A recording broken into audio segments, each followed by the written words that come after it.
Olá, meu nome é Thaís Caroline, eu sou professora de Artes e Artes Manuais do Instituto Geração, Projeto Flanelinha, e venho aqui dar mais uma aula para vocês nesse período de quarentena que nós estamos passando. A aula de hoje vai continuar com aquela mesma aula sobre o folclore, né? Lembra que eu comecei a falar para vocês que o folclore seria o conhecimento de um povo ou, na verdade, a manifestação, como fala, seria o dia que a gente comemora a cultura ou o conhecimento do povo, né? Então, primeiro eu comecei a contar para vocês que lá da Europa, porque os portugueses vieram, né, da Europa e trouxeram, na verdade, muitos dos contos de fadas que tinham em todos os países em volta, né? Perto da Espanha, França, Inglaterra. Então, começou por lá. Então, eles trouxeram as histórias de lá, né? Mas nós não temos apenas as histórias dentro do folclore brasileiro dos europeus. Nós temos também histórias dos contos africanos e também nós temos lendas e histórias do povo indígena, né? Dos povos indígenas que na verdade já estavam aqui no nosso país. Até vou contar uma curiosidade para vocês. Vocês sabem como que o povo indígena chamava o nosso país? Porque na verdade quem deu o nome de Brasil foram os portugueses, porque eles encontraram aqui muito pau-brasil. E Brasil significa a ideia de brasa, porque o pau-brasil, ele é na verdade uma árvore muito grossa e grande e que dentro ela é muito vermelha. E na época era uma árvore muito, na verdade, que custava muito caro, porque na Europa não tinha muito assim, eles não conseguiam plantar muito dessa árvore. E no nosso país tinha muito pau-brasil. E como ela é vermelha e ela, na verdade, é utilizada com a pigmentação vermelha para tecidos e roupas, então, na verdade, eles colocaram o nome de Brasil, por causa que vem da palavra brasa, né? Então, os portugueses colocaram o nome do nosso país de Brasil. Mas os indígenas não chamavam esse país, que na verdade eles já estavam morando bem antes do que os portugueses, de Brasil. Eles chamavam de Pindorama. Sim, aí vem do Tupi-Guarani, que foi a grande população que eles encontraram, que os portugueses encontraram bem na parte litoral do nosso país, né? Que foi uma grande população de indígenas. E, bem, hoje eu vou contar para vocês uma lenda indígena. Bem, contei primeiro lá uma lenda europeia, né, na aula passada, agora uma lenda indígena. Eu vou contar para vocês também, lembra que eu contei que o folclore, as lendas, são passadas de pai para filho, de boca a boca? Então, na verdade, às vezes as histórias são meio estranhas, às vezes tem várias versões da mesma história. Lembra que eu contei para vocês que começou lá na Inglaterra, o Charles Perrault, que era um francês, começou a registrar essas histórias escrevendo, porque foi muito importante. Foi quando começou a se registrar o escrito que contavam as histórias para as crianças. Foi aí que, na verdade, os contos de fadas, que antes eram contado para adultos, né, foi começado a contar para crianças, né, quando foi registrado. E, bem, depois disso, lá na Europa, então a gente tem o Charles Perrault, os irmãos Grimm, o Hans Christian Andersen, que foi o que eu li da aula passada. Mas no nosso país existe um camarada chamado Luiz da Câmara Cascudo, que reuniu também muitas das principais lendas brasileiras contadas no nosso país, tá? Esse é um livrinho que foi distribuído pelo estado de São Paulo, tá? Que reúne várias lendas brasileiras, tá? De diversas regiões, tá? Tanto do norte, do nordeste, centro-oeste, sudeste, e aí vai. ó, pro sul, né? Então, esse foi um dos, na verdade, o nome, só para vocês saberem o nome, Luiz Câmara Cascudo. Se vocês ouvirem falar de um tal de Câmara Cascudo, vocês já vão saber que ele é quase equivalente aos irmãos Grimm. Ele foi, na verdade, um escritor que registrou as lendas brasileiras. Mas eu não vou ler para vocês nenhuma das lendas que foram registradas pelo Câmara Cascudo, mas sim uma lenda indígena, porque eu quero mostrar para vocês que o folclore brasileiro, ele é a junção das lendas europeias, das lendas indígenas e das lendas africanas.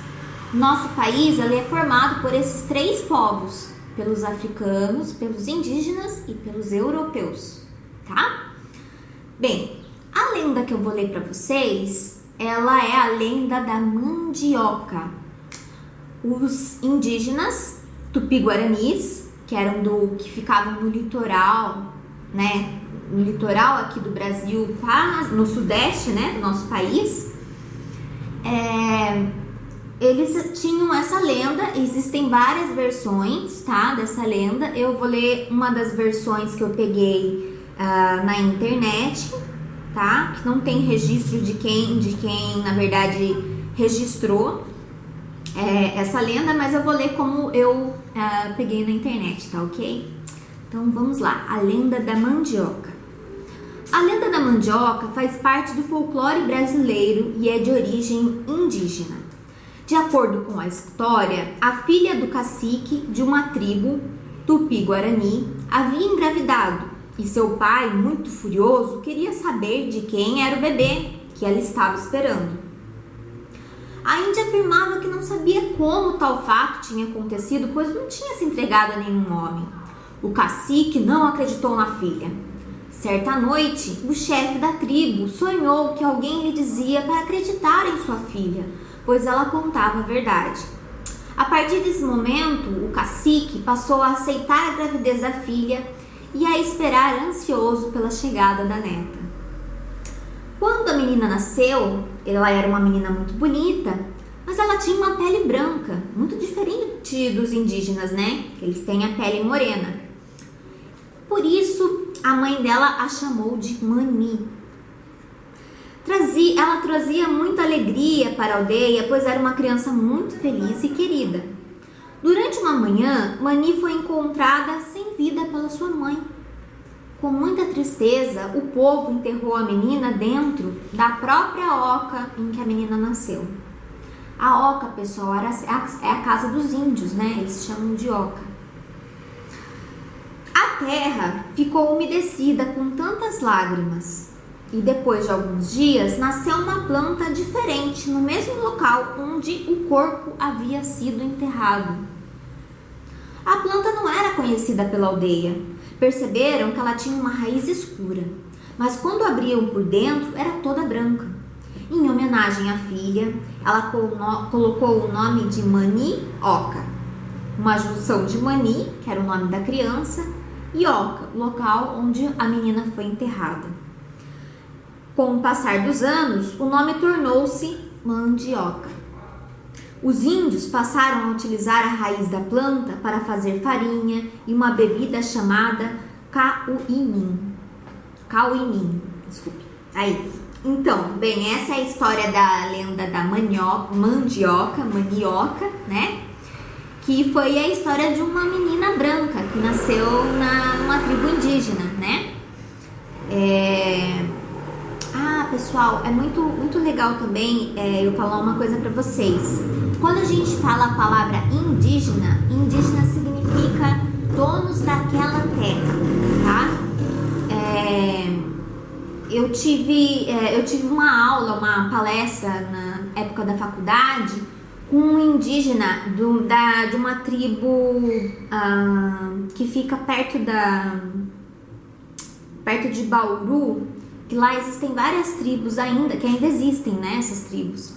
E esse indígena, ele contou que os indígenas não gostam de serem chamados de índio, Porque, na verdade, quem deu o nome de índio para as pessoas que estavam morando naquele país era, na verdade, os portugueses, porque eles achavam que não estavam no Brasil, eles achavam que estavam na Índia, que era o país onde eles iriam, na verdade, né? Na verdade, houve eles saíram de Portugal e acabaram se perdendo no país onde, hoje em dia, a gente chama de Brasil.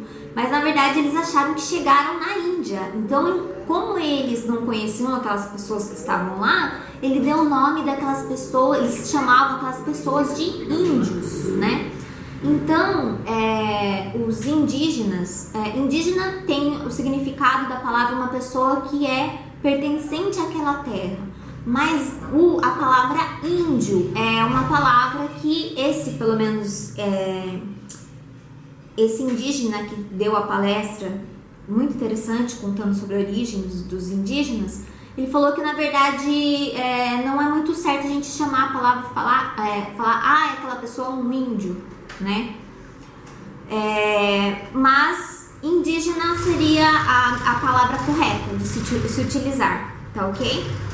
Então, por isso mesmo, a gente tentar utilizar mais a palavra indígena do que índio, porque muitas vezes a gente pode estar ofendendo essas pessoas que, na verdade, não se sentem como os portugueses a colocaram, as nomearam, né? Elas se sentem donas daquela terra, mas elas não se sentem como estrangeiros, né? Ou pertencentes num outro país chamado Índia. Bem, é basicamente isso. Pessoal, a nossa atividade de hoje vocês não vão fazer nenhum desenho, não é eu não quero que vocês entreguem nada, nenhum desenho, nenhum papel, nenhum trabalho manual. O que eu quero que vocês façam é gravar, na verdade, um vídeo falando nome de lendas brasileiras que vocês conhecem, tá ok? Como a lenda da mandioca. A lenda da mandioca é uma lenda brasileira, né? O Câmara, vocês podem até procurar por esse Luiz da Câmara Cascudo e vocês vão achar também o nome de várias lendas populares no nosso país, tá? Bem, eu não vou falar o nome de mais nenhuma lenda porque eu quero ouvir de vocês. Quero que eu ouvir quais são as lendas brasileiras que vocês conhecem, tá ok? A nossa atividade é essa, tá ok? Então é gravar um vídeo falando quais as lendas brasileiras que vocês conhecem, pra gente ver o quanto vocês conhecem da cultura brasileira, tá ok? A atividade é essa. Obrigada pela atenção de vocês, pela paciência e até a próxima aula. Tchau!